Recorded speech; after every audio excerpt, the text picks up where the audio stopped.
Today I'm going to talk about Celastrus orbiculatus and Celastrus scandens. So this is the invasive Celastrus orbiculatus, also known as Asian bittersweet. Now notice, look at this, is actually the fruit. Now notice, yes, the middle of the fruit's kind of an orangish color. Sometimes it's red, but see the sides of it are kind of a brownish, sometimes they're yellow, and it's pretty small. This is the invasive, highly invasive species. Celastrus orbiculatus is highly invasive. It's from Asia, not native to the USA. It's very invasive, and it will just completely take over an area if given the chance. So I'll show you how bad it can be back here. This right here is all invasive Asian bittersweet, Celastrus orbiculatus.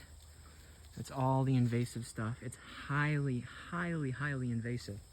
Now, our native one, we do have a native species, Celastrus scandens, which is less common. It's a lot less aggressive too.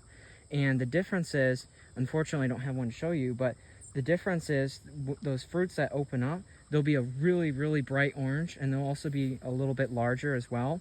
And also, the American one has the leaves are a lot sharper and more pointy at the end. Notice these. See how wide that leaf is? Notice how it's not very narrow, it's very wide, it's very round. That's how you tell it's the invasive one. The invasive one has very wide leaves. Yes, there's a point on the end, but it's very wide.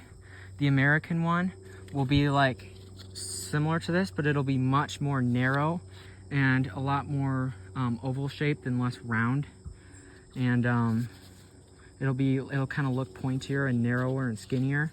And the invasive one, this right here, the Asian bittersweet, Celastrus orbiculatus, this is the invasive one, and you can see it's very rounded. It's very rounded leaf, super round leaves on these. That's how you know it's the invasive one.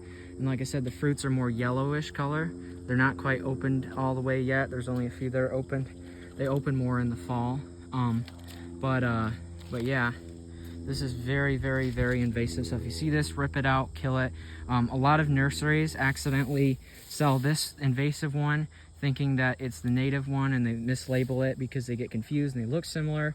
But now you know the difference. The native one has bright orange fruits when they open up. Those petal looking things on it will be bright orange, not brown or yellow. They should be very bright orange. It's a very beautiful plant. And the middle will still be red, but it will also be larger. The fruits on those will be larger on the native ones, and the leaves will be much narrower and skinnier. They won't be wide like this. So if they look wide like this, this is the invasive one from Asia. Highly invasive. You do not want this. If you see it, make sure to kill it. It's super invasive, unless you live in Asia, but this is not Asia. And it's very invasive. It didn't evolve here. It outcompetes our native plants, and it's a really bad invasive. It's called one of America's worst invasive species. So this can completely kill and smother trees. It doesn't benefit wildlife much, and it's way more aggressive than our native one. And also, it's not as pretty as our native one, and it also takes away the habitat that our native one could be growing in. It competes with it. So you really don't want this plant. You don't want the invasive one. So yeah, just hope you guys got something out of that. Hope you learned something. And yeah.